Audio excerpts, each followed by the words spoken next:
I found my boyfriend's secret TikTok where he rated my friends and gave me a 0 out of 10. Imagine the sickest joke life could play on your 26th birthday? I thought it would be a night of celebration, but it turned into the most brutal, soul-crushing betrayal I could ever imagine. And what I did next? Well, let's just say Harrison never saw it coming. It was my 26th birthday, and my boyfriend Harrison chose the restaurant. Not my favorite, but honestly I was just happy he remembered. My best friends Rebecca and Aleliana were there, and at first everything seemed normal. Drinks, appetizers, the usual birthday cheer. But then Harrison started this weird thing, disappearing to the bathroom every 15 minutes. It was odd. During one of his absences, Rebecca was scrolling on her phone, and I watched her face just fall. She nudged Aleliana, showed her something, and they both just froze wide-eyed. I immediately asked what was wrong. They tried to play it off. "It's nothing," Rebecca mumbled, shoving her phone away. "Just some stupid drama on social media." But I knew. I felt it. Harrison came back, all smiles, kissed my cheek, asking why we all looked so serious. I lied, said we were just debating dessert. He laughed, told me to get whatever I wanted because it's your special day, babe. He kept his arm around me, taking selfies for Instagram, captioning them "birthday girl in my world," with all the heart emojis. The whole time a knot was tightening in my stomach. On the drive back to his apartment, all I could think about was Rebecca's reaction, and how Harrison had been so distant lately. Always on his phone, canceling plans. Something was definitely off. You see, Harrison's family had fallen on hard times. His dad lost his job and honestly they were struggling. My dad, who owns a distribution company, stepped in. He gave Harrison a job, paid him way more than he was worth, all because Dad thought Harrison made me happy. He even helped Harrison with rent for almost a year. My dad did all of this for Harrison. When we finally got to his apartment, he announced he had a special birthday surprise for me. I was exhausted, emotionally drained. I told him I was tired and he actually got annoyed. He said he'd gone to all this effort, and I was being ungrateful. It was just another prick in my already wounded heart. I waited. I waited until I heard his soft snores beside me. My heart was pounding, thrumming in my ears.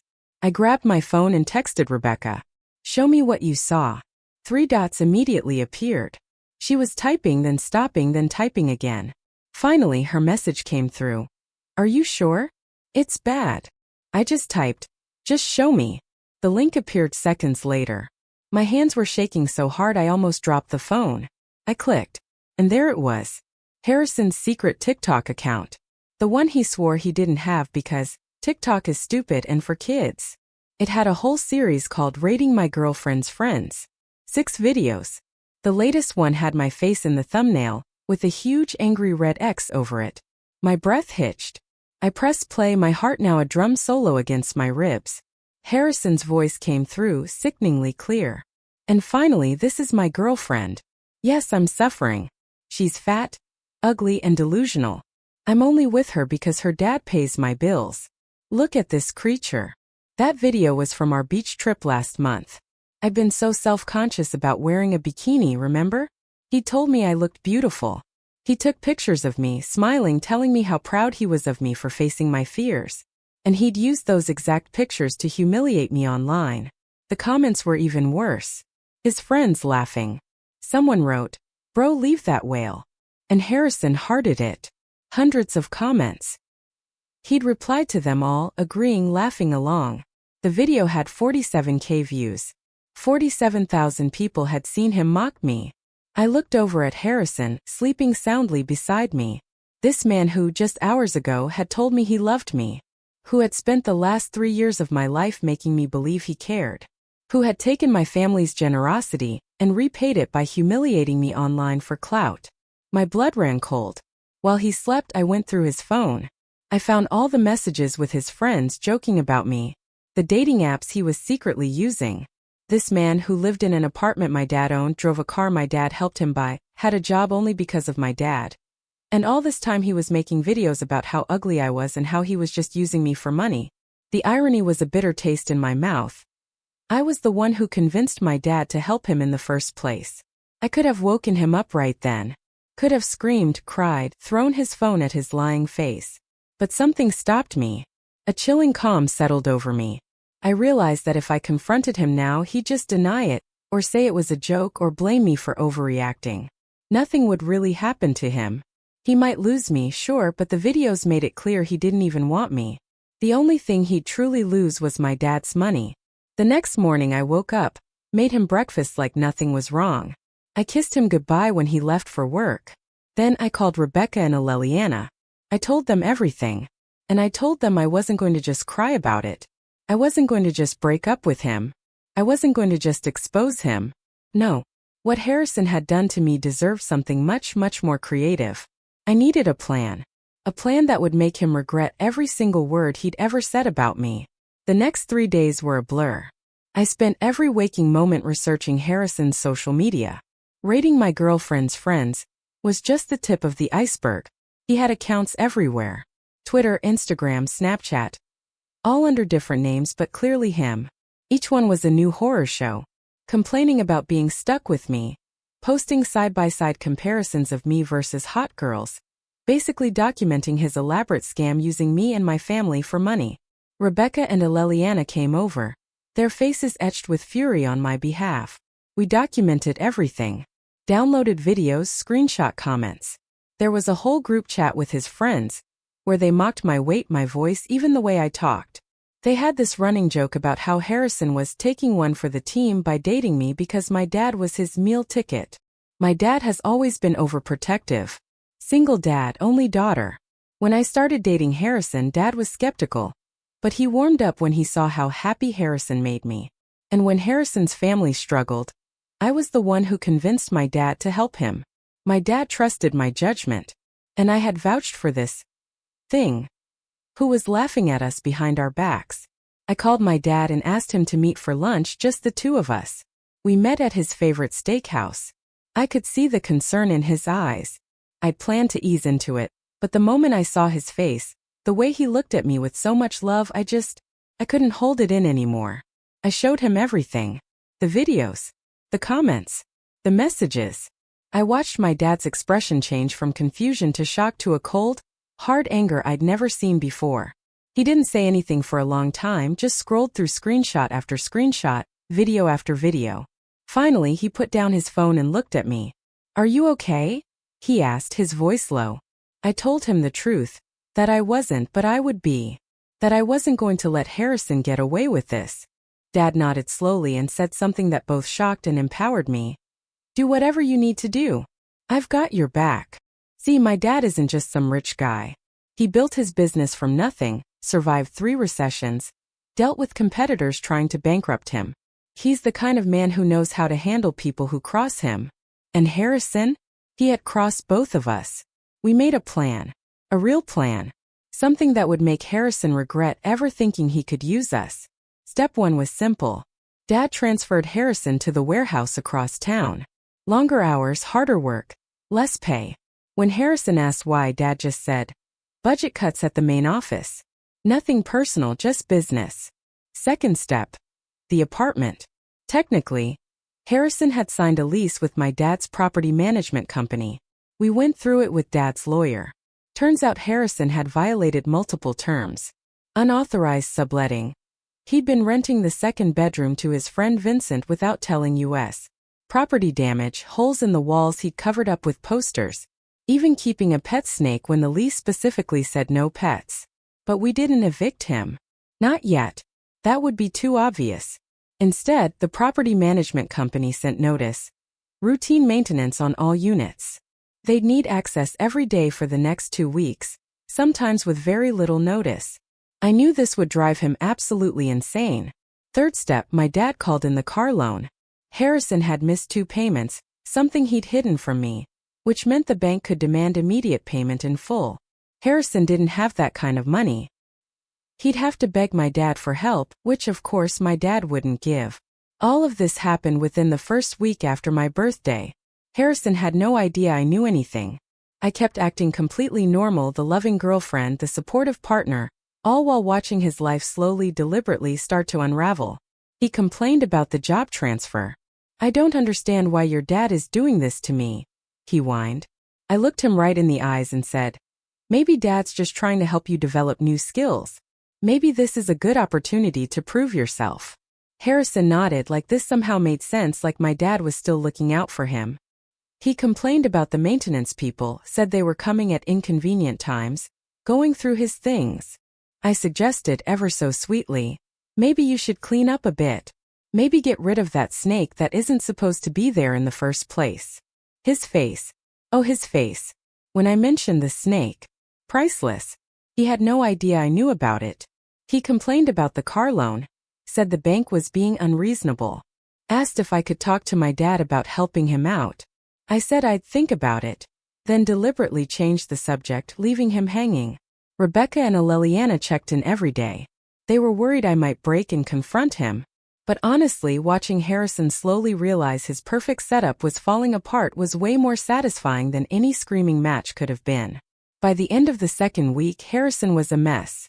Exhausted from the warehouse work, stressed about the apartment inspections, panicking about the car loan. He started being short with me, snapping over little things, but then catching himself, remembering he needed to keep me happy, keep me believing he loved me. That's when we moved to phase 2. One day, I accidentally left my laptop open when Harrison came over. On the screen was an email from my dad about revising his will. The email mentioned putting me in charge of the family business someday, about a trust fund that would activate when I turned 30. None of this was true. My dad and I had created the fake email together. But Harrison didn't know that. That night, Harrison was suddenly super attentive. He made dinner, massaged my shoulders, told me how proud he was of me, how he always knew I'd take over the family business someday. I smiled and thanked him, all while imagining what was going through his greedy little mind. The next day, I casually told Harrison I was thinking about moving in together. Said I wanted us to get a place of our own, without my dad's help. Somewhere we could really start our life together. Harrison looked panicked. He started making excuses about how now wasn't a good time with his job and financial situation. I pushed a little, acting hurt, asking if he didn't want a future with me. He backpedaled hard. Said, "Of course I want a future with you. Moving in together would be amazing." Then he suggested maybe we could use one of my dad's properties instead of finding a new place. Maybe that bigger luxury apartment downtown that dad had just renovated. I said I'd think about it and watched him relax, thinking he dodged a bullet. What Harrison didn't know was that I'd already moved most of my stuff out of his apartment. All the things I'd left there over the years, clothes, makeup, books, even the special coffee machine I'd bought him for Christmas that he never used because he actually hated coffee. Rebecca and Aleliana had helped me pack it all up during the day while he was at work. I was also documenting everything, taking videos when he wasn't looking, recording our conversations, making notes of every time he lied to my face, every time he pretended to love me while I knew he was mocking me to his friends. The warehouse transfer had another purpose too. It separated Harrison from his work friends, the ones who commented on his videos, the ones who knew the truth. I asked my dad to keep an eye on him, and he reported back that Harrison was isolated at the warehouse. Nobody wanted to be friends with the boss's daughter's boyfriend. They all thought he was a spy for corporate. Harrison's car situation got worse. Without help from my dad, and with his reduced salary, he couldn't make the payments. The bank sent a final notice. Harrison was desperate enough that he tried to go directly to my dad, bypassing me. He showed up at his office unannounced. My dad played it perfectly. He listened to Harrison's sob story about financial hardship, about how much he loved me and wanted to build a future with me, about how embarrassed he was to ask for help again. Dad nodded sympathetically, then said something amazing. "If you truly love my daughter and want a future with her, prove it. Propose to her. Make a commitment. Then we'll talk about financial help." Harrison came to me that night, practically bouncing with excitement. Told me he'd had a great talk with my dad. That dad had given him some man-to-man advice about our relationship. I asked what kind of advice, and Harrison said he didn't want to spoil the surprise. Then he asked what kind of rings I liked, if I preferred traditional or modern styles. I played along, pretending to be excited, showing him pictures of rings I liked. The next day, Harrison asked if we could have dinner at the same restaurant where we'd celebrated my birthday. Said he wanted to make up for being distracted that night. I agreed, secretly knowing exactly what he was planning. I called Rebecca and Aleliana, told them phase 3 was happening sooner than we expected. Harrison was going to propose not because he loved me, but because he thought it would solve his financial problems. They were furious on my behalf, but I assured them I had it all under control. The day of the proposal dinner, I spent hours getting ready. Did my hair and makeup perfectly. I wore the red dress, the one Harrison had once said made me look almost as hot as a Leliana in one of his videos. I made sure I looked flawless. Harrison picked me up, complimenting me nervously. He kept touching the pocket of his jacket where I assumed the ring was hidden. He'd been weirdly insistent about driving, even though his car was at risk of being repossessed any day. Now I understood why. He wanted to create the perfect proposal moment. At the restaurant, Harrison was sweating. He kept checking his phone, seemed distracted. I asked if everything was okay, and he said, "Everything's perfect." He ordered champagne, started talking about how we met, our first date, all these memories that he claimed to cherish. The whole time I was thinking about those videos. About him calling me fat and ugly and a creature. About him telling the world he was suffering by being with me. About all the comments from his friends that he'd laughed at and encouraged. Just as dessert arrived, Harrison got down on one knee, pulled out a small box and started saying how much he loved me, how he couldn't imagine his life without me, how he wanted us to be together forever. I looked at his earnest face, at the cheap ring he'd probably put on credit because he was broke, at the people around us starting to notice and smile, thinking they were witnessing a beautiful moment. And then I said exactly what I'd been planning to say all along. No. Harrison's face froze. He clearly hadn't expected that. He tried to laugh it off, thinking I was joking. I wasn't. I said it again, louder this time. No. Harrison got up, confused and embarrassed, asked if we could talk about this somewhere private. I said no again. Said I was perfectly comfortable having this conversation right here, right now. Then I took out my phone, pulled up the TikTok video, turned the volume all the way up, pressed play. And finally, his voice echoed through the restaurant. And finally, this is my girlfriend. Yes, I'm suffering. She's fat, ugly, and delusional. I'm only with her because her dad pays my bills. Look at this creature. His face went white, then scarlet. He tried to grab my phone, but I moved it away. Told him not to touch me ever again. It was chaos right after. People at the next table were whispering. The server hovered, ready to intervene. Harrison's eyes were wild, darting from me to my phone to the door like he was calculating his escape. He hissed at me. "You're making a scene. You're embarrassing yourself. Let's just talk outside." "No," I said, my voice steady, ice cold. "I'm done pretending." I told him I knew everything. Every video. Every message. Every disgusting joke. And by the way, I'd already moved out, already taken back every single thing of mine he ever touched. I told him he'd lost his meal ticket, lost his easy ride, and the only thing he'd ever be remembered for was being a coward who mocked the one person who ever had his back. He stormed out, leaving me sitting there with the check and the cheap ring box. The fallout started that night. He blew up my phone. Calls, texts, then voice messages full of rage, then desperation, then threats. I blocked him. He tried Instagram, then Snapchat, then even emailed me at my old college address. I blocked everything. He tried leaving notes at my apartment, but I'd already told building security to keep him out. He called my dad's office, pretending it was about work, but my dad had already told the receptionist to screen every call. Rebecca and Leliana came over ready to celebrate, but all I wanted to do was shower and scrub the smell of him off my skin. I spent hours scrolling through every message, every post, every old video, deleting them one by one. I wanted to erase him not just from my life but from the last 3 years of my memory. Over the next week, things got messy. Harrison started showing up at places he knew I'd be. My favorite coffee shop, the grocery store by my office, even the gym. He'd hang around outside pretending to text, pretending to bump into me, by accident.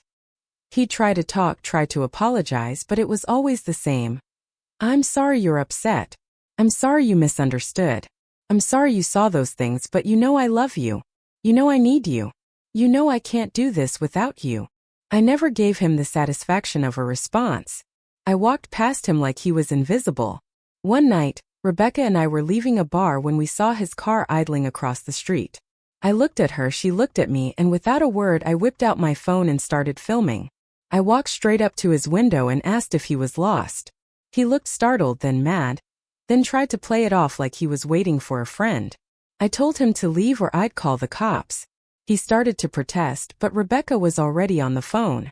He peeled out, tires screeching, and that was the last time I saw him in person for a while. But the online stuff didn't stop. He started posting vague crap about fake people and betrayal and women who ruin good men. His friends jumped in, tried to DM me, tried to harass me, but I'd already locked down everything. I changed my number, wiped my socials. I wasn't scared. I was just done. My dad offered to get me a security guard for a while, but I refused. I told him I'd handled worse than a sad little man with a TikTok addiction. Meanwhile, I was working with my dad's lawyer. We sent Harrison an official notice about the lease violations. The pet snake, the subletting, the property damage. He had 30 days to vacate, but the maintenance checks kept coming. Always with less warning, always at the worst times. He started calling the management company, yelling, demanding they stop harassing him, but all he got were polite apologies and reminders that he'd signed the lease. He tried to get Vincent, his secret roommate, to fight it for him, but Vincent didn't want to get involved. Suddenly, all those friends who laughed at his videos were nowhere to be found. The car was repossessed 3 weeks after the proposal fiasco. I didn't even know until Rebecca texted me a picture of Harrison standing on the curb, arms crossed, watching the tow truck haul it away. I kept that photo. Sometimes I look at it when I need to remember what losing looks like. Work was the last thing to go. My dad transferred Harrison to the graveyard shift at the warehouse, which meant long hours, no sunlight, and the worst jobs. He tried to complain, but nobody cared. Everyone knew who he was now, and nobody wanted to be seen talking to him.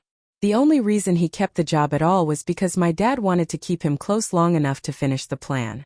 So, while he was busy scrambling to keep his life together, I was building my case. I had screenshots, videos, emails, text logs, everything. I met with the lawyer every other day, compiling a file so thick it barely fit in a folder. Rebecca and Aleliana helped me sort through everything, organizing by date, by platform, by level of cruelty. I saw things in those group chats I can never unsee. Jokes about my body, my voice, my family, even jokes about my mom who died when I was a kid. That one nearly broke me, but I refused to give him the satisfaction. My dad was relentless. Every time Harrison tried to get clever, like sneaking in through the building's back entrance or having friends call the company to complain about harassment, my dad shut it down. He had cameras installed in the halls, changed the locks, made sure the only people with access were the ones we trusted. Harrison tried to threaten a lawsuit, but the paperwork was airtight. All those years mocking my dad for being old-fashioned and paranoid suddenly didn't seem so funny. The apartment was the last domino. 2 days before his 30-day notice was up, I got a text from Aleliana. He's moving out. I drove by slow just to see for myself. Harrison was dragging trash bags to the curb. Nobody was helping him. He kept looking over his shoulder like he thought someone was watching. I thought that would be it, but if you think a guy like Harrison just fades out, you don't know narcissists.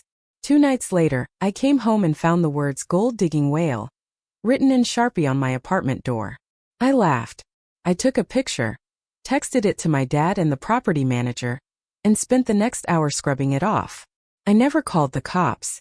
I wanted him to know I knew it was him, and I wanted him to know it hadn't worked. I wasn't scared. I wasn't even mad. I was bored. He tried to escalate. Started messaging my dad, pretending to have evidence that I'd cheated on him, that I'd stolen from him, that I was the abusive one. My dad didn't even reply. The lawyer just added each message to the file. Harrison's last card was a letter, handwritten, left at my office front desk, begging for just one more conversation.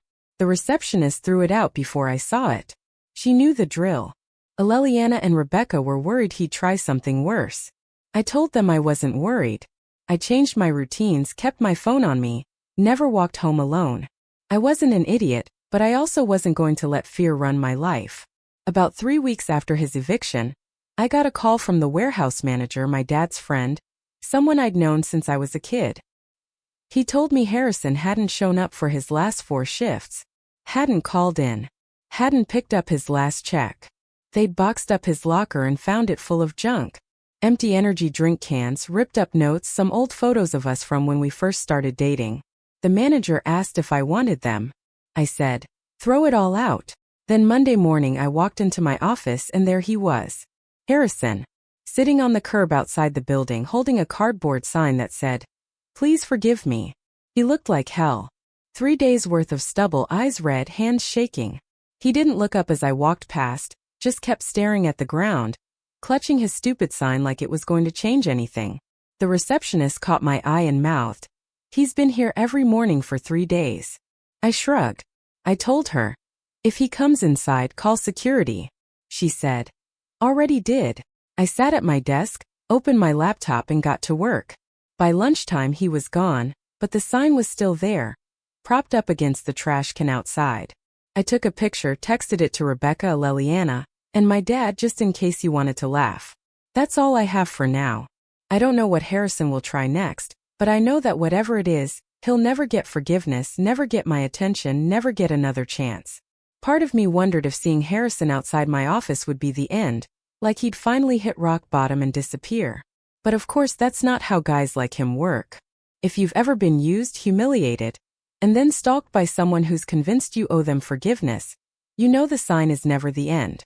It's just the start of a new game where the rules are even more pathetic. I kept waiting for him to escalate, but honestly I think he'd already run out of moves. Still, I wasn't stupid. I kept my phone on me at all times, checked the lobby before I left, told the receptionist to keep an eye out. I wasn't giving him an inch. Not after everything. The next week was this weird limbo. Harrison didn't show up again, at least not where I could see him, but I started hearing from people I hadn't talked to in years. Old college friends, distant cousins, even a girl from high school I barely remembered. "Hey, is everything okay? Did something happen with you and Harrison? Someone saw him outside your work." I got a message from Vincent, who hadn't spoken to me since all of this started. It was just this rambling wall of text about how Harrison was in a bad place. Maybe I could just meet with him for 5 minutes, just so he can have closure. I blocked him without even reading the rest. I was done giving any of those people my time, energy, or empathy. If you're still friends with a man who built a brand out of shaming the woman who saved his ass, you're dead to me. Period. The official eviction process wrapped up. The apartment was trashed. Holes in the walls, beer stains on the carpet, a smell like something had died in the vents. The property company charged Harrison for every penny. My dad laughed when he saw the invoice. Karma, he called it. I agreed, but I didn't really care about the money. I cared that he was finally officially out. One day at work, I got a call from the warehouse. The manager said Harrison had come in to pick up his last paycheck. Tried to start an argument about being wrongfully terminated. The manager told him, "You were never terminated. You just stopped showing up." Harrison yelled, ranted about my dad, about how he was being set up, how he deserved better. The manager said he just handed him the check, watched him leave, and locked the door behind him. I thanked him for letting me know. Asked if there was anything I needed to do and he just laughed. "Just keep living your life, kid." By the time my birthday rolled around again, I realized I hadn't thought about Harrison in days. Not even when I passed our restaurant. Not even when I saw his old car parked on the street. Well, not his anymore. I took a deep breath. I went to dinner with my friends and my dad. Let them toast me and tell embarrassing stories. Let myself laugh until my stomach hurt. I wore the red dress, the one Harrison always said was too much. I looked in the mirror and saw someone I actually liked. Every once in a while I'll get a weird DM or a friend request from some rando, but it doesn't faze me. I send it to the lawyer. Block. Move on. I know Harrison's out there somewhere, probably still telling some sob story about how I ruined his life. I'm not worried. I know who I am and I know what he is. I hope he remembers every single thing he did and knows that he lost the one person who ever truly gave a damn. I hope every time he sees my name, he remembers he's nothing but a footnote in my story. A cautionary tale, not a tragedy. So, tell me, if you were in my shoes, how would you have handled this kind of betrayal? What's the wildest comeuppance you've ever dished out? I really want to know your thoughts.